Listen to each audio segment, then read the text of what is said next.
Hello everyone. Hi. Today with me, I have a very special guest. He is the founder of Interview with Entrepreneurs. He is an amazing podcaster.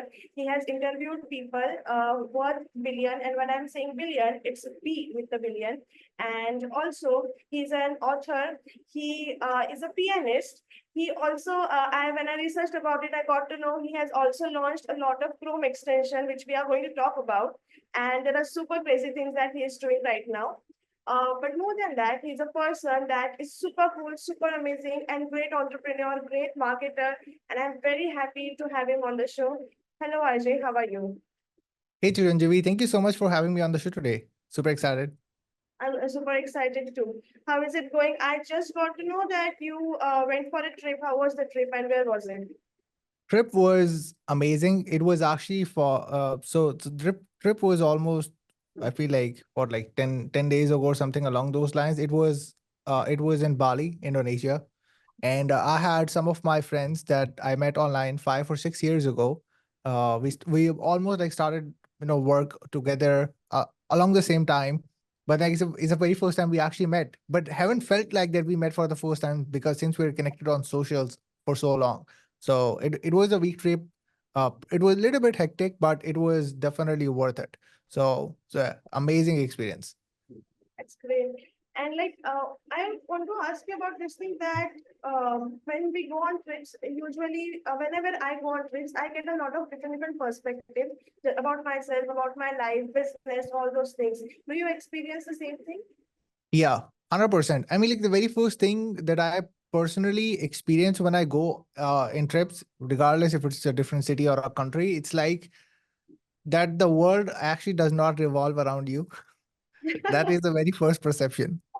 Uh, because they're like completely in a different side of a world. There's a world that's still operating without you being there. Like it just shows about like how insignificant are you, especially in the world, which is a crazy thing, first of all, to think about. And then like exploring different culture, mindset, the way of the way they live their life, and and like how much grateful we should be based off like how much knowledge, education, or experience we have, that we are able to like leverage, let's say, laptop or mobile to make income online, where people are spending hours in a physical labor and like getting minimum wage, right?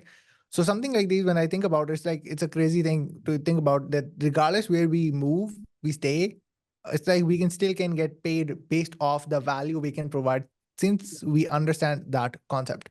So yes, there are multiple things, of course, but like these are like some of the crazy perspectives that I always get. It's like the world does not revolve around you, which is hard pill to swallow, but it's like it becomes reality when you experience that, whenever you go to different places.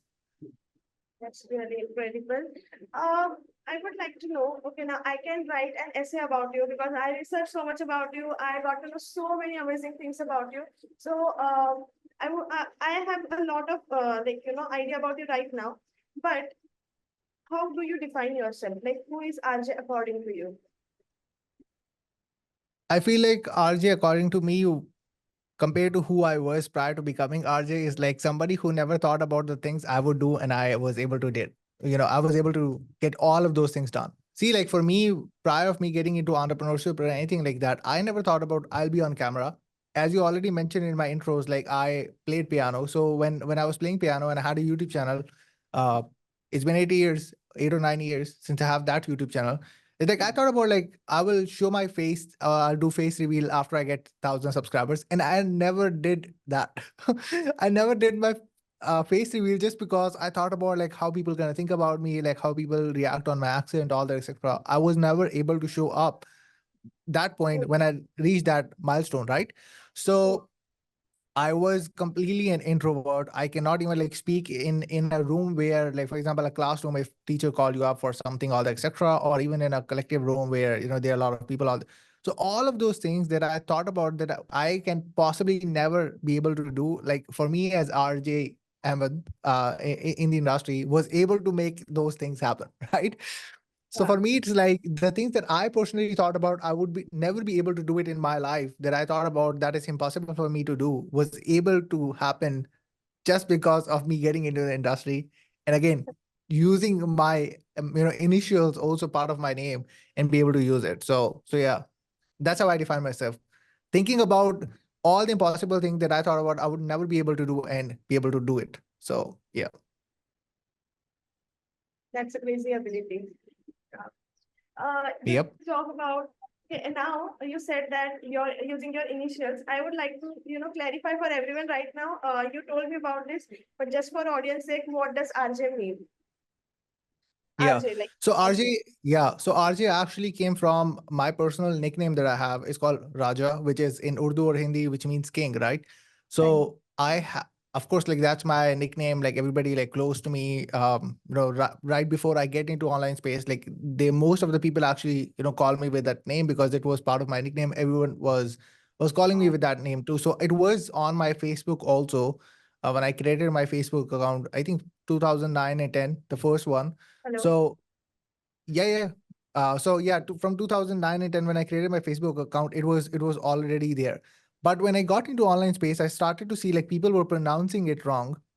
They were calling it as like Raha, and I thought like at first I thought about like that could be a mistake of one person pronouncing it that way. But like I saw constantly people were using the exact same way of pronouncing it. That was something that I cannot be able to like digest. And I was like, see, like it's not possible for me to like keep it as is if people are pronouncing it wrong, because then they will not be able to remember it. And I personally will not be able to like it too. So I was like, what else I can do that can make me easier for one, use the same name, be able to proudly say it and people to remember it. So of course, like I had used the initial RJ on my piano channel. So I thought about, okay, let me search like RJ Ahmed if that's available in terms of domain, all that, etc. Because if I'm taking my any name, I want to make sure like I have all the majority access I can, get on. So I saw the domain was available, RJ Ahmed. I Yeah. changed my name on Facebook. Uh, Probably like in late 2019, I changed the name to RJ Ahmed everywhere on socials, and then that became the whole series of like how people now start to call me. Right?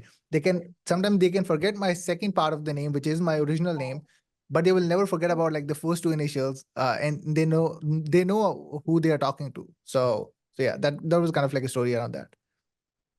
Awesome. When I got to know about you, I got to know about you through Sahil. And when he said Yep. RJ, I thought, is he some kind of radio jockey? Is he working in a radio? I really got confused. But yeah, and actually, I even didn't knew about that until you told me. So thanks for clarifying. It's really Yep. great. I now call you RJ. Like in my mind, also, I have to do a podcast with RJ. So it's a really cool and catchy thing. Yep. Now, your journey has been incredible. You started, I guess, 6 years ago in the industry. Yeah. You have done a lot of podcasts with a lot of great people.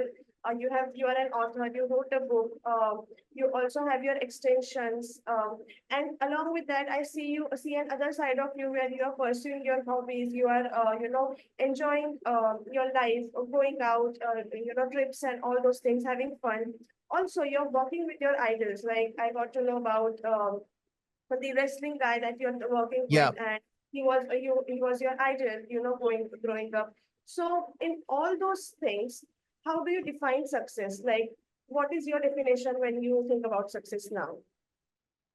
Yeah, I feel like success, definition of success is subjective for every person, right? And even for me personally, it actually got changed time to time overall. Like if I when I started out, the meaning of success for me was like if I was able to make $1,000 a month, uh, me being in a university, that would be like enough for me. Like, see, that was success for me in that point of time. Again, like with that milestone got done, and then like another milestone came in, all that, etc. It's like what I think about right now in terms of like how success looks like is be able to is is is be able to set milestones for yourself and then be able to achieve it, and it's not necessarily have to be a monetary milestone. It's like it have to be something where you feel like that is a big accomplishment that can be marked as an achievement for your own personal self. So I feel like monetary is something that where like it just jumps every time, Right. or because that is a common human nature. It's like it will jump every time. For me, for example, let's say one of the goals I had was interviewing Russell Brunson, right? uh when I started my podcast, and even when I started my journey, like I thought about like, oh, Russell, he's amazing, all that, etc. I thought to be able to connect with him. But then when I started my podcast, I thought about like, hey, I really want to interview Russell on the show. Of course, took me a couple of years, but had him on the podcast. Um that was a tangible achievement for me. For me, I personally count that as a success. For me personally, if somebody else does not consider that, that is totally fine, because it is subjective about who you are asking from. Uh, but yeah, like for me, I personally count that as a success. So normally I try to focus on success on some tangible achievements that I'm trying to go for. Like I never thought about I'm going to be on camera. That is success for me. I never thought about I'm going to be doing public speaking. That was a big success for me also. So I try to like now focus on more towards tangible achievements. I took my mother to like different countries on trip. That was a big success for me, because at first nobody thought about it's going to be possible. Be able to like move my family from a toxic joint family we had. That was a big success for me. Been 3 years or more to that. So like all of those things is kind of like success for me, because like for me personally, I was able to like achieve that. The milestones I personally thought about, I would be able to do all the etc. So it's like set your own goals, set your own achievements, set your own checkpoints, and get those things done. But then be grateful towards it. Like in my mind, like I feel like I personally achieved a lot more in my podcast compared to what I thought about I would be able to do. So for me, that is an achievement. Even if I stop doing podcast now, it's like for me, it is an achievement. Like I was able to do some things that, like especially in our region, like people are not able to do. So so yes, like all of these things come under achievement for me. So I don't consider a monetary factor alone. Of course, it plays a crucial role because it reflects on so many other things, but like that in of itself, I just personally don't consider as the only achievement. Makes sense. You talked about the tangible and intangible goals. I see you were speaking about this thing that a lot, that when you did podcast with people, and since they were millionaires, and they had achieved a lot income wise. So eventually it takes a toll on anyone. It can take a toll that, like when I will be achieving those goals, when I will be hitting those goals. And I saw you speaking about it very loud and clear that, it was taking a toll on you, but then you told yourself that, this is not how it is supposed to go. You Yep. have to, like, you have to manage that out. Do you think money is even it's a tangible thing, it kind of becomes intangible as you keep on growing, because it's never ending. Whatever goal you achieve, you have to achieve the next goal, and it then gets an intangible thing. So, like, what's your opinion? Like, everyone wants to, even though, earn a lot of money, I feel that there is a intangibility associated with it. So, like, what's your views on that? Yeah. So yesterday I actually saw a video of Ali Abdal was doing a coaching session with Russell Brunson. Russell was actually coaching Ali Abdal.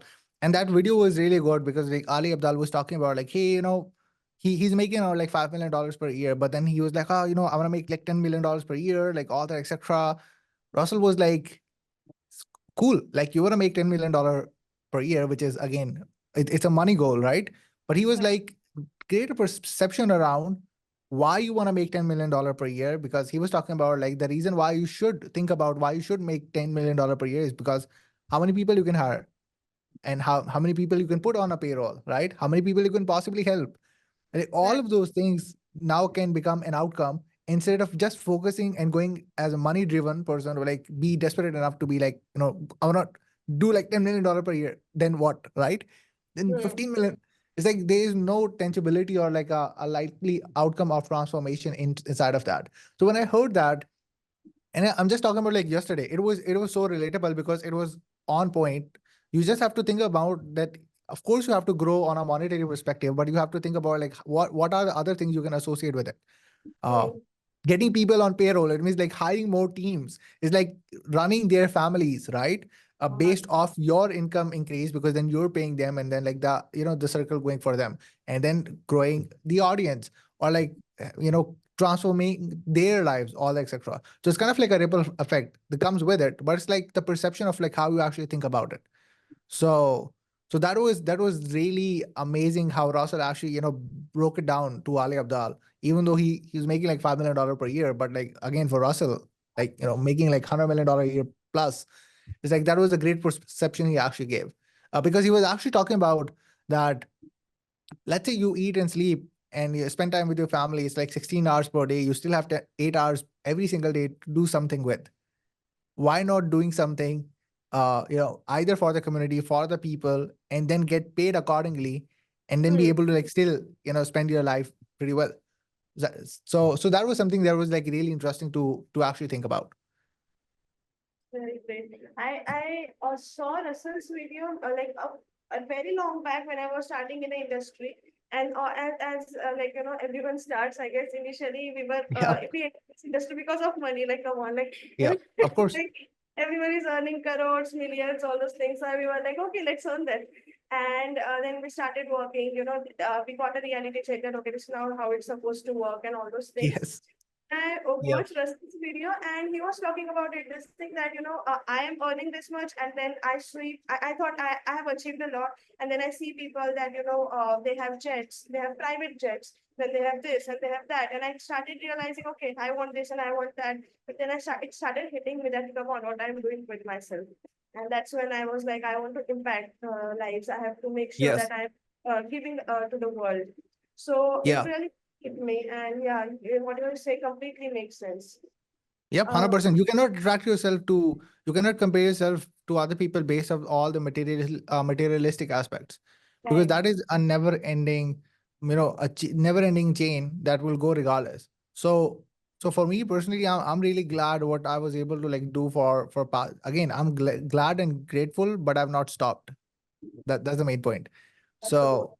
So yeah, that's a goal. It's like what else I could do, like who else I can invite that can like, that can actually give other people who possibly listening to the podcast that, that light bulb moment, all that, etc. Or what else I can post in terms of content that can change the perspective of somebody else, which is crazy because like I remember like couple weeks ago, I was on a call with somebody and he was like, man, I've been following you for 5 years, watching your content, all that, etc. from the time when you started all that, which is crazy. Like it's crazy somebody can consistently follow you for 5 or 6 years, watching your content and then jump on a call with you can tell you all that, like how he actually was, like how I personally was able to inspire him, all that, etc. Yeah, So stuff like that is really crazy to think about. And even though we're not that big in terms of like numbers, vanities, all that, etc., but still people decide to choose and follow the people who they're aligned with or relate with. right. The real influence is actually when you change people, like impact people's life without even meeting them or talking with Yep. them. I see you doing that. You did it with so many people, including me. So I am forever grateful for that. The main topic today is that right now, if you see in the industry, there is a kind of a shift, right, towards, for example, earlier people if you just have a broader look, there were so many people posting about their income screenshots, earning a lot of money. Everyone was flourishing according to at least the screenshots, but everyone was doing quite great. And suddenly, we started observing a pattern where people are, skeptical to pay the money. We kind of sense a little economic collapse in the industry. And more than economic collapse, I would say there is a trust recession in the industry that people are little bit skeptical to trust anyone. And, like they're not ready to directly take a action. So has this thing affected your business, like being part of the industry for 6 years, has this thing affected your business in general? So I personally think it has not affected for us particularly, because what I'm personally doing for the past 5 or 6 years is building trust, Right. right? Yeah. Uh, and sometimes it took me longer than expected to close somebody for a service, because that created so much of a trust, and now it is so hard to break it that now it will go like for a longer period of time than most of the other coaches, consultant, service provider, the way they do. So like for us personally, like even though as you said, like there's a recession and like a trust recession, like people start to like getting more skeptical, skeptical about the stuff like around the people out there, etc. Or should they jump on and all that, etc. But like for us, like it has increased based off like how much time we actually spend by cultivating those relationship with those people and be able to convert them. So for example, like I think yesterday I posted, we Yeah. onboarded Marley Jackson, Steve Larson, right? I've been following their content for ever since I started the business, like, Right. Yeah. like 2019, I got into ClickFunnels world. 2018, I started my business. From 2019, been following like Steve Larson, Marley Jacks, again, one funnel away challenge, and then like following their content consistently. Next year, I was able to had both of them on the podcast.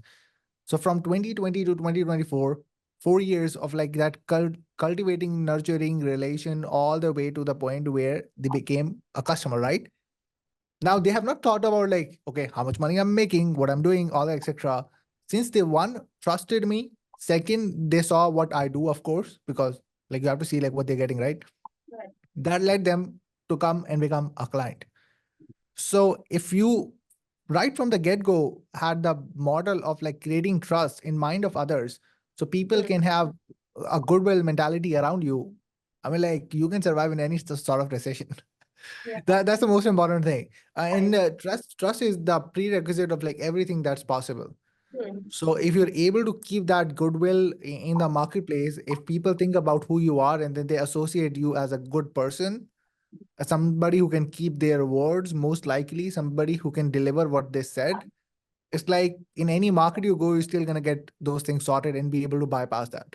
So so yes, because I personally noticed when I started out, like there were a lot of people out there who were using these, income screenshots, all that, etc., to attract others, which was working that time. I'm not gonna say it was not, which was working that time perfectly. But now people realize, like, man, like why he's posting his own like screenshots, all that, etc. If he is that good, he should have posted like client results, Yeah. like not his own. Well, of course, he can sell somebody with like false hopes and be able to like close them and then be able to show it as if it was legitimate sale. All that it could be, but the perception is different now. For me, in that case, I was not doing anything like that on that part of it. Of course, I did somewhere in the beginning for sure. But like when I started to understand that I was posting more of the student results right from the get go, then I was doing it myself. You would hardly like how many times like depending upon like how long have you actually started consuming the content, all that, etc. How many times have you actually saw me like talking about like revenue post, all that, etc. You will not be able to find it. It's pretty hard. You have to go to my archive post like back in like early 2018 or early 2019 to be able to see something like that. Because like I personally don't talk about revenue perspective, all that, etc. What I talk about is like how you can build relation, connections, goodwill in the marketplace, so people can put trust on you, because that's exactly what you need, and to be able to fulfill that. So that stayed my focus. That is the personal recommendation to others, is like regardless if you're a coach, service provider, agency owner, how you can make sure your the trust stays there. Because if something goes right, people will speak about you everywhere. 10 people can speak about you, but if something goes wrong, 50 people is going to speak against you. So like the positive and negative always going to stay there, and it compounds all the time. So you have to just gauge and understand like how you have to go from it, from Right. that perspective. Does it Yeah. make sense? Yeah, it completely makes sense. I would also say, honestly, podcasting is like is the thing that is kind of a trust recession proof thing. Like Yep. nothing can beat a one-on-one connection. Nothing can beat a good conversation. So I would definitely say that. Uh, like, do you think, but right now, people are, everyone, like, if you can see, I have started a podcast. It was not in my plan, but then I talked with you and everything, and I got to know, okay, I can also do it. But do you think that right now everyone is then starting a podcast and like everyone right now is like, okay, let me have a conversation. So how do you think about these things, and what do you think, like, what's the future of this? Yes. So very first thing is like it's a pretty insane start. There are almost, I think, over three, yeah, if I'm not wrong, there are almost 30 million YouTube channels in the world. Okay. And there are 300 to 500,000 active podcasts right now. Just think about the comparison of numbers. It's like one podcast against 1,000 YouTube channels, Yeah. somewhere along those lines, or like a one in a 500. It is a crazy number, even right now. Like, you sure it's 3,000 to 5,000? Like, I think it should be higher, right? It's like 300,000 to 500,000 Ah, okay, I'm active sorry. podcasts. Yeah. So 300 to 500,000 active podcasts compared to 30 million YouTube channels that are already there. So it's like one in every 500 or one in every 1,000. That's a ratio what's going right now. And even though podcasting is in the space for almost 15 to 18 years, like somewhere along the lines of YouTube, but it was not that popular. And then like slowly again from a Joe Rogan perspective, like he started his podcast like back in 2009. Uh, it was like pretty familiar in the Western market, but like in especially in countries like Pakistan and India, it wasn't aware that much. And now recently in the past couple of years, of course, like people start to get like more understanding around like why they should start podcasts, all that, etc. But see, like the most important thing to think about in terms of podcasts is like you can still be able to niche down and be able to be, master of that certain category, right? You don't need to become a jack of all trade or be like so broad enough that like you're competing with everyone. You can be niche down in such a way where every person in that industry would be able to know who you are. So niche podcast is something that's not a lot in the industry. That's why those are like most highly leveraged one, because for you to be able to sustain running a podcast, of course, that's the best way to first build a relation with somebody. Because if you don't have a distribution channel, you cannot invite somebody, because one, if you don't have an audience, if you don't have a platform, Yeah. even if you say to somebody else like, hey, I want to pick your brain, they're gonna be like, well, yeah, here's the invoice. Right? So, but if you have a distribution channel, in that case, you can like let them know like, hey, I have a podcast. Audience is this and this. I would love to have you on the show. Let me know what's the best way to make it happen. They will let you know. They will direct you, all that, etc. And you can be able to have them on the show for 30 minutes, and be able to like extract information based off the questions you can ask. And like where people who are charging like 100, 100, yeah, depending on like how you actually reach out from $100 an hour to $1,000 an hour for $5,000 an hour on all that, etc. You're getting that free time to extract the knowledge from them, be able to build connection with them, and be able to partner with them somewhere along the lines in the future if all the things complements. So I feel like it's still not crowded at all compared to how it is on the YouTube perspective. If we see about it, all the etc., it's still not crowded at all. The reason why I feel like people feel like it's crowded is it's because they see the broader market but when they go niche down, they start to realize there's not a lot of podcasts in that particular category. So for example, I can literally be able to find pretty easily like how many podcasts in Pakistan that are doing in English, being a Pakistani podcast. They're like I can count on fingers. There's not a lot. But they are hundreds of podcasts right now got created in the past couple of years in Urdu, in broader content, getting actors, getting musicians, getting cricketers, getting like, but that's exactly what I don't want to do. And when I created my podcast, I had the very first English podcast in Pakistan. Like nobody created podcast in English in Pakistan prior to me. And prior to me, like I had like one or two guys who created podcasts in Pakistan in general also.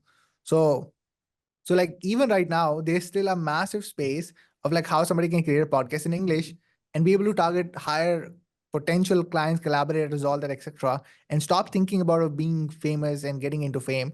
Like you can be famous and be broke. That is something most people don't understand. Like there's no point of being an influencer, but you can not influence them in some shape or form where you're also getting pocket money from your parents to live a life. So that is really important to think about in that perspective. So podcast is still in higher demand. I think in the next 5 years, it's still gonna stay there, not gonna be like crowded or saturated at all. After that, it would vary. But ultimately, it's all about like be able to build network with somebody. It's a mode of network. So yes. Yeah. And when you say about, it's going to be there for 5 years, and then afterwards, like it's still going to be there. But I can see over here is that even our digital marketing industry or online industry, it's a very comparatively new industry compared to the MNCs out there, the insurance and all Yes. those sectors. They're quite old. Even though right now we in the industry feel that okay, it's saturated, there's so much competition and everything. But if we look at the broader perspective world, it's still new, it's still growing, and there is so much potential over Of here. course. Yep. So, 100%.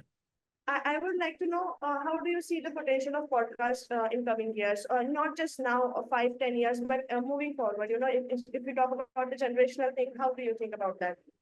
Yeah, I mean, like if you think about like everything in general, it's like I remember like Steve Larson said that the process always stays the same, the vehicle changes.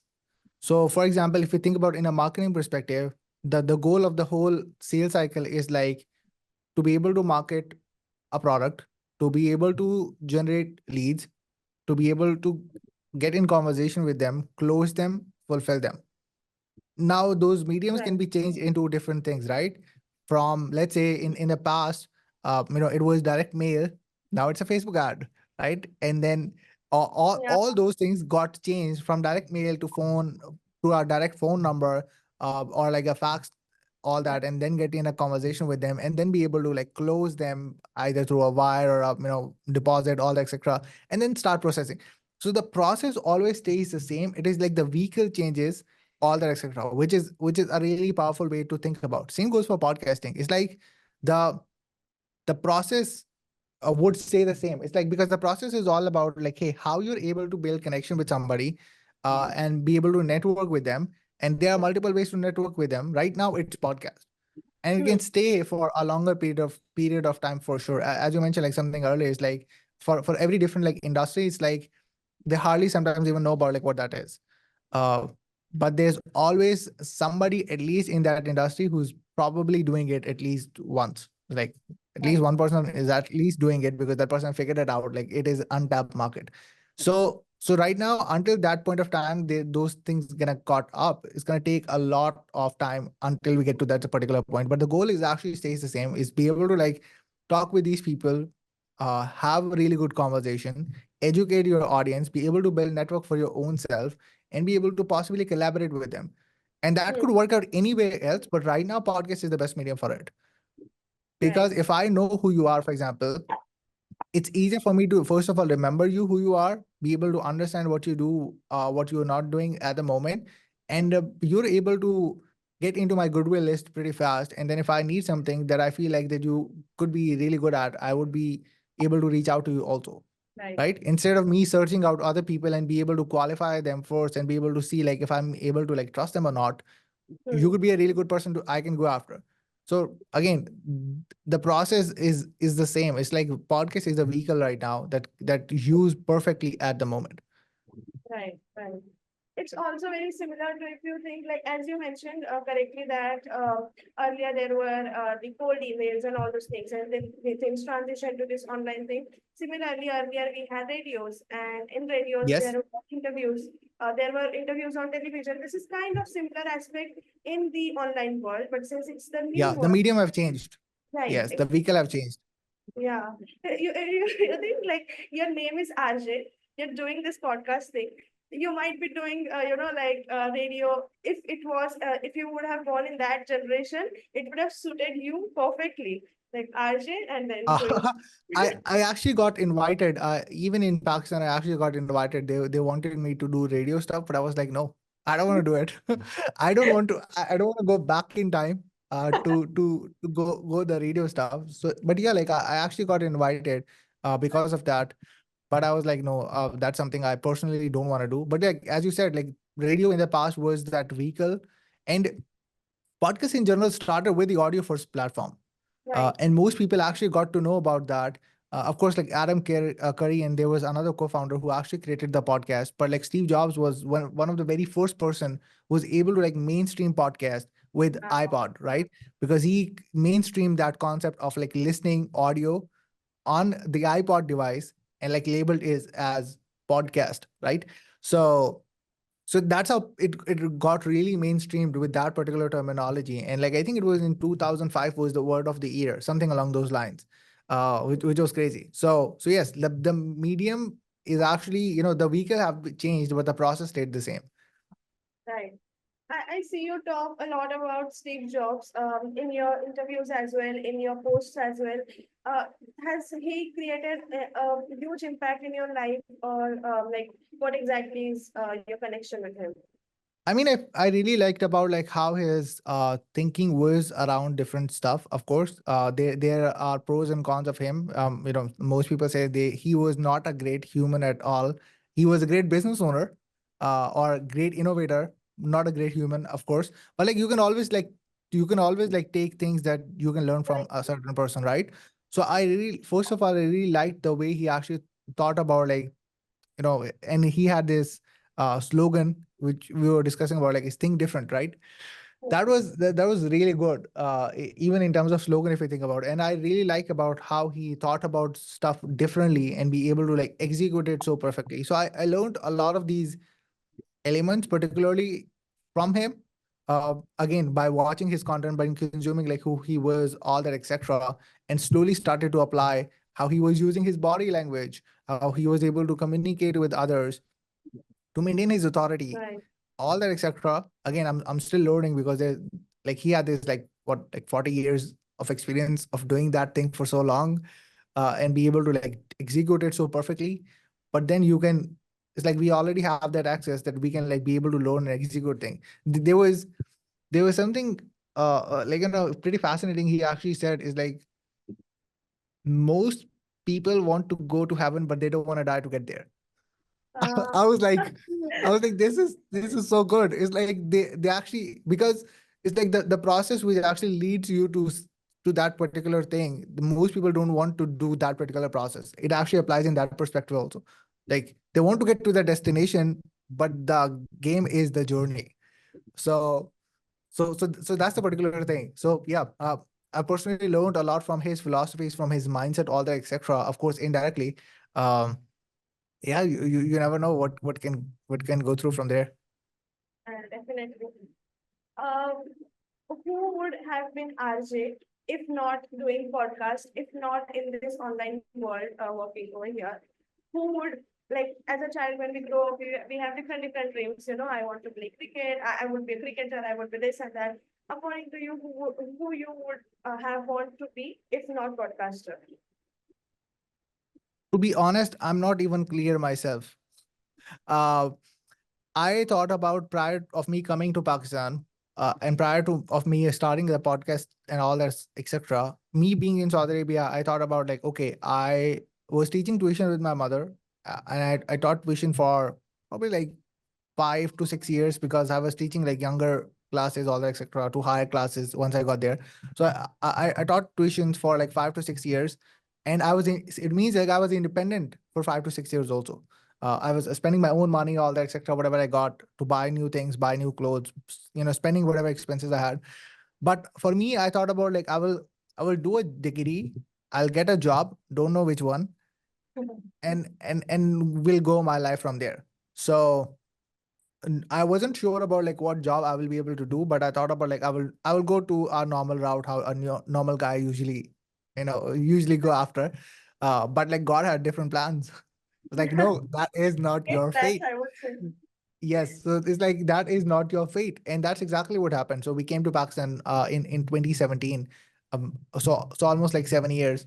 So, but that, even though that was not great right in the beginning, because I personally didn't enjoy me being coming to Pakistan at first. It was hard for me to just to process that me spending like 18 years in Saudi Arabia and be able to come to Pakistan. That was harder for me to process that time. But I'm grateful that I was able to like process it, consume it, and thought about what is next. What is something that can be done. Of course, me not getting admission in the university was definitely a spark that I actually started to like figure out this like online game, all that, etc. But that would have never happened if I was not, come here. So in that case, it was kind of like a, blessing in disguise. So yeah. So honestly, I'm not personally even sure like what I would have been doing if I was not doing like that. And it is scary to not be clear about what you could have been doing. That so Yeah, I'm pretty grateful yeah. for that. No, we need to spread this message loud and clear because it's like people are like, you need to have everything figured out. You need to, like, coming from like, even in India, it's the same thing. I thought I would be working in an MNC doing 9 to 5 job. Like, it's not like it was shown as a dream to me that how beautiful that life is. And I'm not saying that that's bad or this is good, but personally knowing me, I wouldn't have enjoyed that. So Yes. I'm very grateful that I got an opportunity to choose for myself, even though there were a lot of pressures from my family and everything, but standing your ground helped me a lot. I mean, like, I Steve Jobs have a really famous quote around that. Is like you cannot connect the dots moving forward. You can always connect the dots moving Yes, backward, right? Uh, and yeah, it makes so much sense. It's like you can always connect the dots moving backward because then you'll be able to connect all the things that happened to you and be able to realize like you went past all of those things to become who you are now. So, exactly, which is really powerful. exactly. Awesome.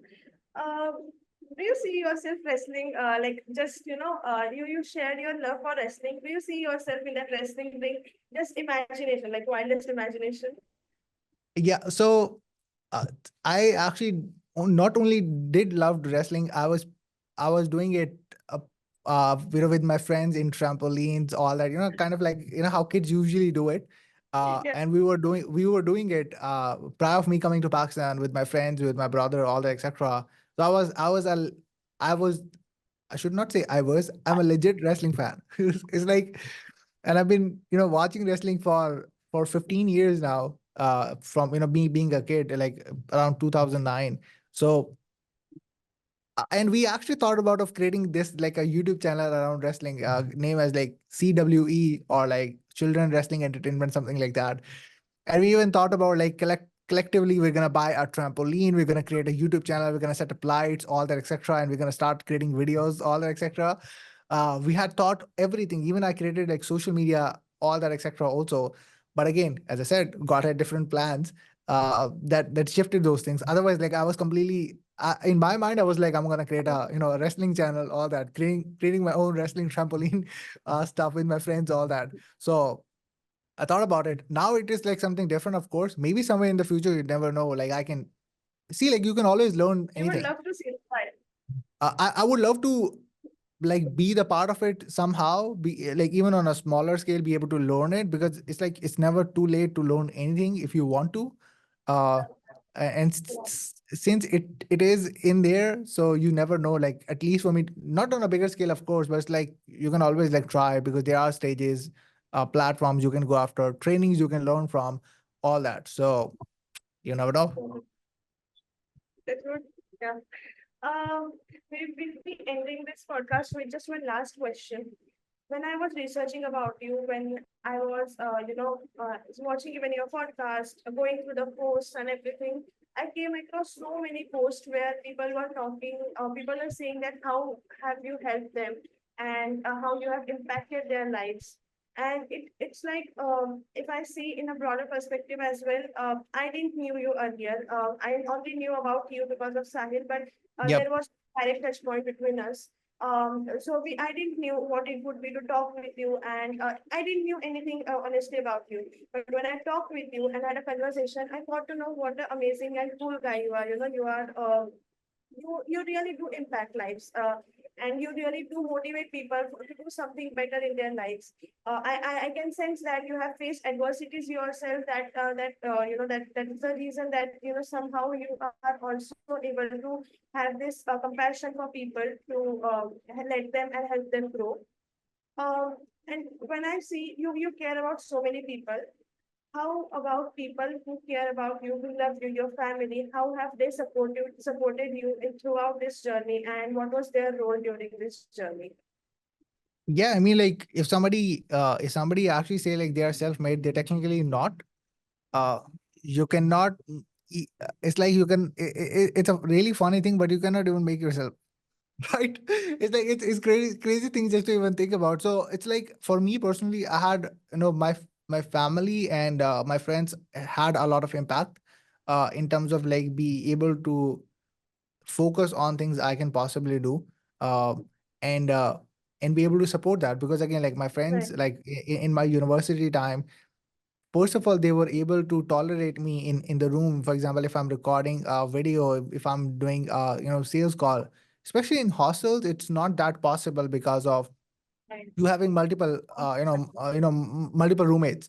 But like in my case, like since they became friends, they understood like that is exactly what I personally do. Like they keep quiet and then like sometimes leave the room and make sure like nobody else shows up, all that, Right. etc. Same from a family perspective. Like they made sure they try to give the environment I could possibly need to make sure I can be able to get those things done.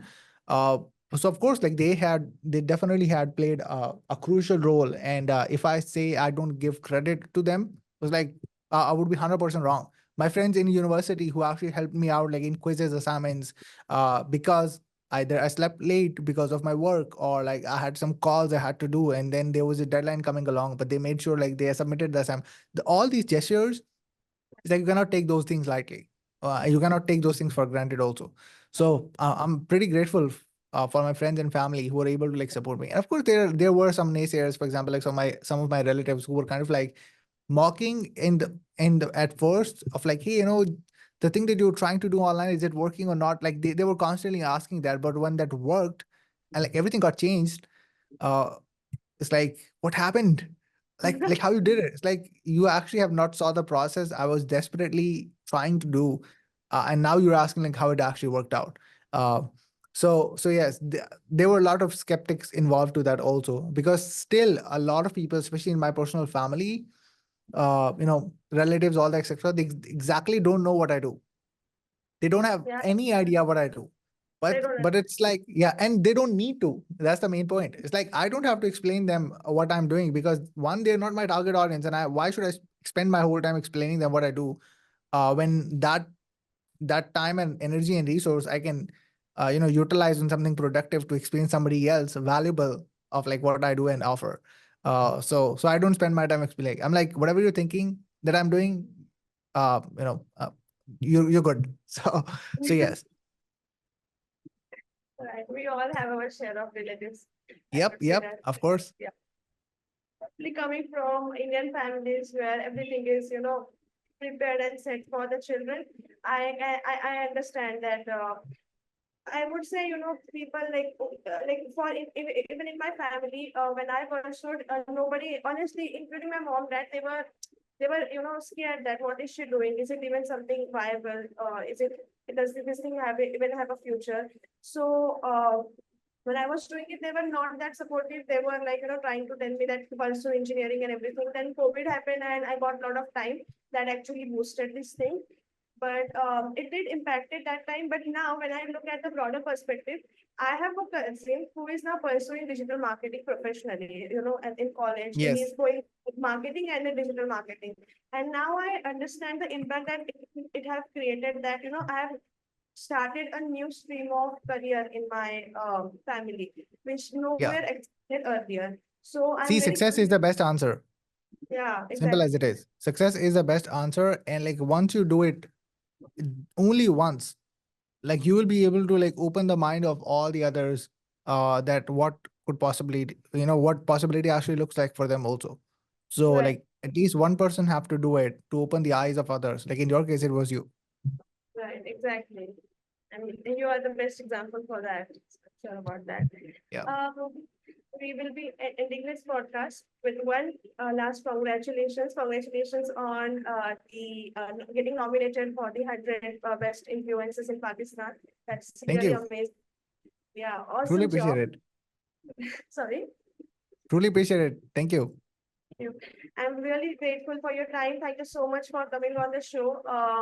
We are we are super excited to whenever this podcast gets launched. I'm sure that people are going to get so many value nuggets and so many amazing things. And yeah, thank you so much for your time. Thank you, Chiranjeevi, for having me. It was definitely a great one. Thank you. Thank you.